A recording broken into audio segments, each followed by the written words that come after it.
I'm getting laid off from Microsoft after 22 years. Because we are in 2025 and there is this great layoff movement that is happening. So color me surprised when my job celebrated my 2-year anniversary by laying me off. And don't let you not have no money saved up. Ooh.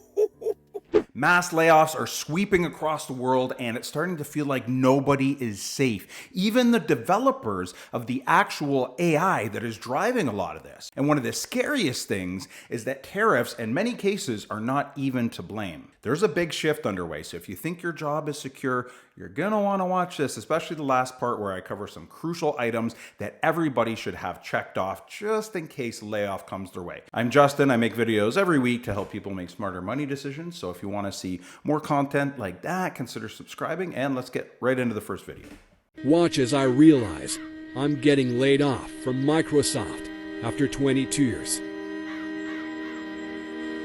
In May and June of this year, Microsoft laid off over 6,000 employees as part of a broader shift towards AI and leaner operations, a shift that AI is, of course, helping to facilitate. So developers that helped create the very AI that is facilitating all of these layoffs are laid off. Even Microsoft's own director of AI was laid off. And all of this happened while Microsoft posted record profits and its stock is trading near all-time highs. So if everything is going well at your job, your company's doing really well, doesn't mean you're safe. So this is my last week at Microsoft. I was lucky enough to be chosen as one of the 6,000 people to be laid off this week.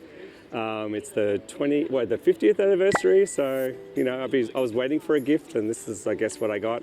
Some breaking news. Microsoft's AI outperformed human doctors at diagnosing complex medical cases, and it wasn't even close. Microsoft's AI had 4 times the accuracy of human doctors. So these developers, that director of AI, they didn't just create any old AI. They created something incredible, and then they were just kicked to the curb. And Microsoft is one of the most profitable companies in all of the S&P 500. Well, I guess that's how you stay on top. You just can the people who got you there. So I think I'm being laid off from my job today. I got a calendar meeting today from someone I've never spoken to at the company. A bunch of other people did too. That does impact your position. Today is going to be your last day. I've loved my time here and I'm very thankful for it, so I appreciate it. My laptop's not even working anymore. This is why you never give a company 100%. Take that vacation, take that sick time. Always put family and friends first. A company will lay you off faster than they hire you. I agree with a lot of that. I wouldn't say don't give them 100%. Just don't give them everything. Don't kill yourself for any company because they're not going to kill themselves for you. They are not going to sacrifice for you. They are going to sacrifice you. One more comment, because it's a great point. Jobs expect people to give a 2-week notice before quitting, but they could just be fired just like this. Yeah, they just kick you to the curb with no warning, but you have to give them 2 weeks or you're not getting a good recommendation. And yeah, of course, they have to look out for themselves. They don't care about you. They're not going to let you save anything, do anything with your computer. They're going to cut that off as soon as they can and cover their asses. So we got to cover our own asses. And as I mentioned earlier in the video, later on in a little bit, I'm going to cover some stuff that everybody needs to see and take care of just in case a layoff hits. Let me know down in the comments any experiences you've had, any recommendations, what you're doing to safeguard against losing your job. Love to hear from you. One of the really annoying things about being unemployed that I haven't seen many people talking about is how you can't move. And I don't even mean how you may or may not have the finances to actually move. I'm talking about how you literally do not have the option to move.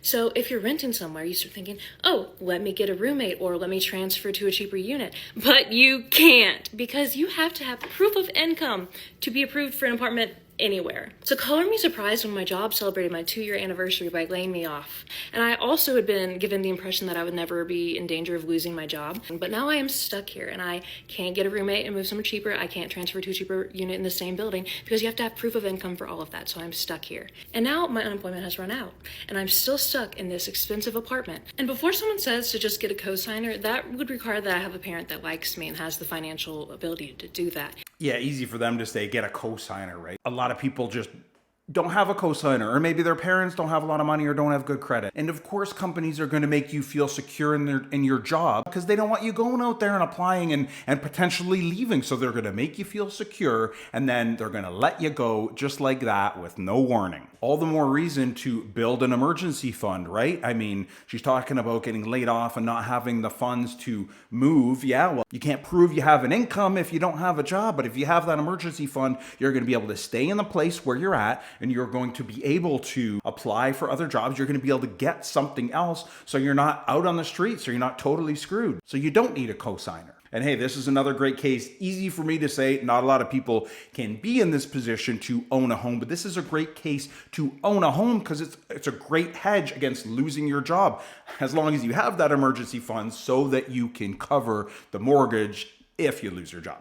It can make a lot of sense to rent for a lot of people, and sometimes, okay, that's the only option that they have. But if you can't afford a home and you're weighing the options of renting versus owning, yeah, in a lot of cases, it does make sense to rent depending on the market, the conditions, your personal situation. But even if it makes financial sense to rent, it is a huge peace of mind to own your own home. You know you're not going to get kicked out, of course, if you can make the mortgage payments. So again, emergency fund, 3 to 6 months worth of living expenses. And as we're going to see, a lot of people are having a lot of trouble finding jobs these days. They are spending months and months. I've seen hundreds of applications and people don't even get an interview. So it can take more than 3 months. So I would say 6 months of living expenses, 6 months of rent and or mortgage, plus all the other stuff that you need to live. You have that as a nest egg. You keep it safe. You don't invest it in something risky. Don't invest in stocks or crypto, just high interest savings. Keep that just in case. This is must-see TV coming up. This is Brittany, and she is giving it to the people, laying her off, and they deserve it. Let's check it out. We decided to part ways with you. Yeah, I'm gonna stop you right there. Also, why are you doing this and not my manager? We've never met, so this seems a little odd that my manager has no idea that this has been happening and the director has no idea that this has been happening. So I'm just definitely confused. Also, every single one-on-one I've had with my manager, every conversation I've had with him, he has been giving me nothing but I am doing a great job. It just doesn't make any sense that you guys have still not been able to give me a reason why I'm being let go. Just from a process perspective, your questions are valid. This isn't going to be the forum and the situation where we're able to go into the detail that you're looking for. But then when? If it's not right as I'm getting fired, then it's certainly not going to be after when I'm no longer part of the company. I think it's clear that you have questions that we cannot give answers to. So why do they have to move into the next steps and set up something else? It's never going to happen. They're not going to have another one of these meetings with her. That is why when people fire you, they don't invite you to their office, because then they can't get you out. I've seen other videos like that about people who work in HR or people that own small businesses. They say, yeah, don't invite the employee into your office so you can fire them, because you can't, they won't leave. You have to begin a situation that you can get out of after they hang up, after they end this Teams call or whatever it is. That's it. They're done. They're never going to talk to her again, please. This was Cloudflare that Brittany worked for, and this is what the CEO said afterwards. I'm going to summarize it for you. They laid off 40 people from their sales team, which the CEO called a normal quarter, but he admitted that they handled this case poorly. Yeah, okay, like they handled the other cases better, right? He wouldn't have come out and said anything if she didn't make this video. She didn't record that. The CEO went on to say that the real mistake wasn't the layoffs, but how cold and impersonal the process was. Now they say they're going to do it with more care. I highly doubt the 39 other people were let go any differently than this, and I highly doubt they're going to change things. Maybe they will a little bit, but only because she called them out and made that video, and it got a lot of views. And she commented that her manager wasn't even there. Cloudflare and a lot of these other companies, they literally have a firing squad to just come in and let people go that they've never even met. I get it that it's business, but to me, this is bad business. Thank you for taking the time to meet with us today. Unfortunately, your employment with Hilton will be terminated effective immediately.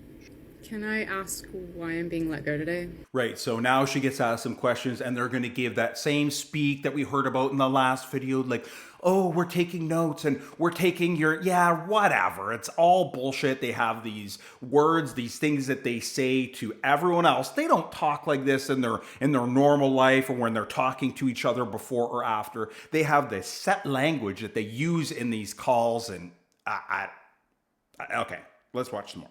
In the end, we were just thinking it wasn't a great fit. Can I ask for reasonings as to why you did not think it was a good fit? They don't even know why they're firing her. Like, what is this? It wasn't a good fit. That's all they can say? Come on, let's give them another chance and let's see. But everyone else was quiet. Like, how can you not even answer why you're letting the person go?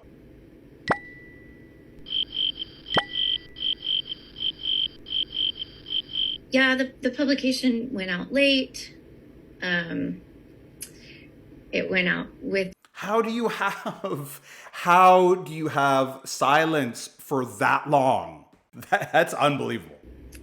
I just feel like the design wasn't necessarily a good fit for the publication. I am siding with the employee, or the former employee in this case, because I'm not siding with any company. I believe what she's saying here. So she said it had one typo in the first issue that the editor-in-chief probably should have caught. She had to learn how to do the majority of her own job completely on her own. I've had jobs like that where I just didn't get any training and I got in trouble for doing something that I wasn't even trained to do, that I didn't even know was my job. Every step along the way, I met my requirements, and quite honestly, a lot of the reasonings as to why it was late was dependent upon you. And I've honestly been on top of everything, and every step of the way I was met with roadblocks. I never felt like you stepped up and asked me if I could use help. I received very little feedback from you, and often there were times where I did reach out to you without any reply or response whatsoever. I hope that anyone that ever gets laid off is as brave as her and is not afraid to say the things that she says. You have to be careful though, because I did work with someone who said some really negative things about the company, and then years later they tried to come back, but that's kept on your file. So you got to be careful what you say about the company. You can say the things, you can stick up for yourself, say that stuff about your manager, sure, but you really have to be careful and put some thought into what feedback you're going to give, just in case you ever want to come back to that company. Because if you're really negative about the company, the culture, the job, then maybe in the future, they're not going to have you back. I also found it very unacceptable to receive a message at 11 p.m. last night informing me that I was going to be laid off the next day with this meeting, and then immediately revoking my access to everything.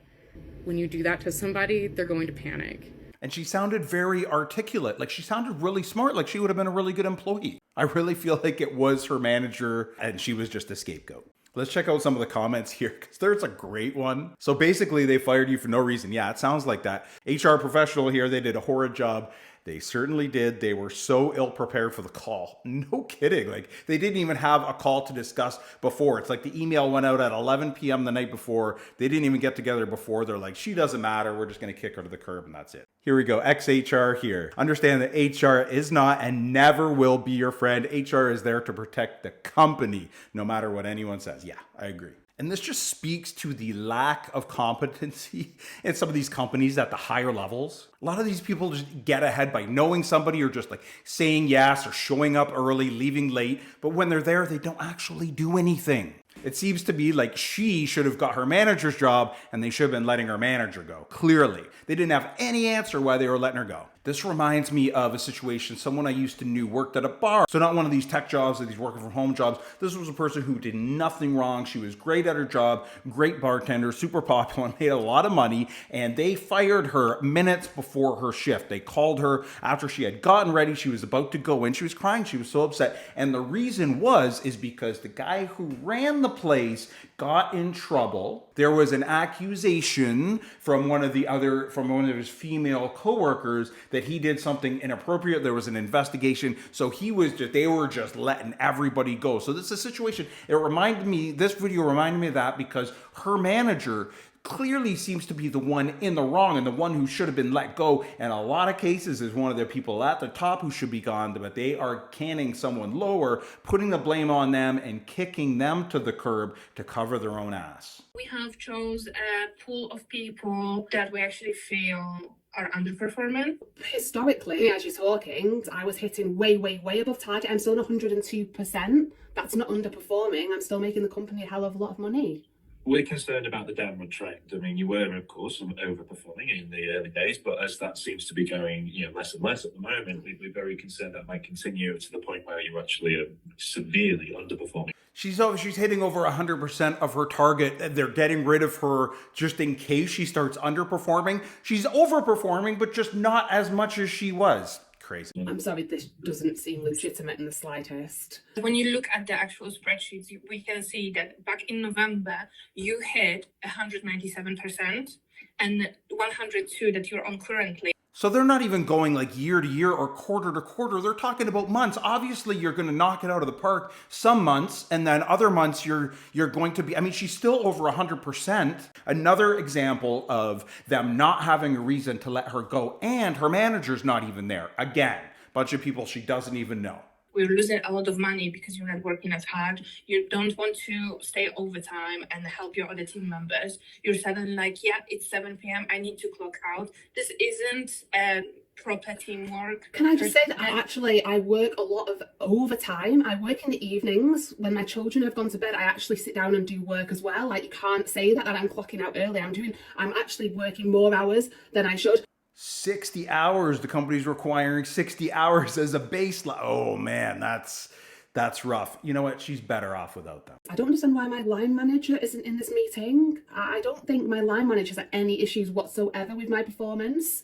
This is no concern for Ms. Chan. Ms. Chan is on annual leave today, so we've just decided to go ahead and have this meeting because every additional day that we keep you on costs us money. You've not even given me any notice. Like, what am I supposed to do? We're giving you a notice right now, aren't we, Paul?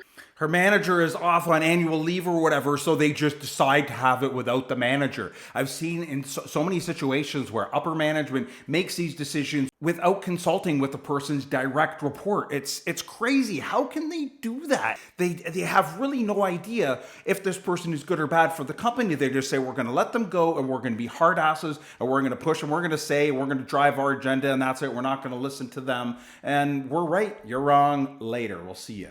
Out of the goodness of my heart, I think we can pay her for extra week. An extra week? We're not horrible people, are we? Out of the goodness of my heart. Can you believe the audacity and the sarcasm? She is better off not being with a company with that kind of culture. This is why going above and beyond is not always a good thing. I say you go above and beyond, but yeah, like, it's a good point. You set that high standard and they're going to hold you to it. She was getting close to 200% before of her target. So even though she was 100%, above 100% of her target, that still wasn't good enough because they were seeing this decline. Like, you can't be 200% of your target every month. Hey Donald, how are you? Good, Dan. How are you? Good. I don't know if we've met. I can't remember if we've met. You may have heard over the past several months we've been working to transform areas of the firm and align our workforce to really kind of accelerate our business strategy. And it's also required us to make some tough decisions that do impact the workforce. And unfortunately, as a result, after a lot of careful consideration, your role is being eliminated at PwC. Hold on, did you catch that? Oh, he wrote it there. RIP my AI factory job. I built the thing that destroyed me. Like the Microsoft situation, the builders of the AI get let go because they're not needed anymore. The AI's there. Like for Microsoft, it can do about 30% of the coding that used to happen that people used to do. So the people that did the coding to create the AI no longer needed. Getting fired or laid off while still having to pay bills is an experience. A grown-ass experience. And don't let you not have no money saved up. Ooh. Now you scrambling, scraping for shit. You applying for unemployment, putting in 500 applications a day, signing up for DoorDash, signing up for Instacart. Life get real. And trust me, I know firsthand, because that was me 2 years ago getting laid off, trying to figure out what I'm about to do next. It was hell on earth. Sometimes you don't think about when you get all these bills that your income could just stop at one point. It could just stop. When a company lets you go, there's usually no warning. You can't prepare. It's not like you can get your resume prepared in time. It's not like you can have some interviews lined up in time. It's not like you're going to have unemployment lined up, or in the US, your health insurance. Like, there are a lot of things that you're just going to be blindsided with, and you're just going to have to deal with. And like all the stress, like getting fired and or laid off is just like one of the more stressful experiences you're going to have in life. So then when you're stressed out like that and you have all this anxiety and stuff, then you got to apply for all these other jobs, and you got to be on the ball if you get an interview. And if you have 6 months worth of living expenses saved up, think about how you would feel. the difference of living paycheck to paycheck or having that security blanket for if you get laid off, how you're going to feel, the difference, and feeling like, how am I going to cover my mortgage or my rent? How am I going to put food on the table for my family? The difference between that and like, okay, I'm okay. I can relax for a bit. I can take a step back. I can work on my resume, think about what I really want to do moving forward. It's a huge difference. All the more reason to get that emergency fund in place ASAP.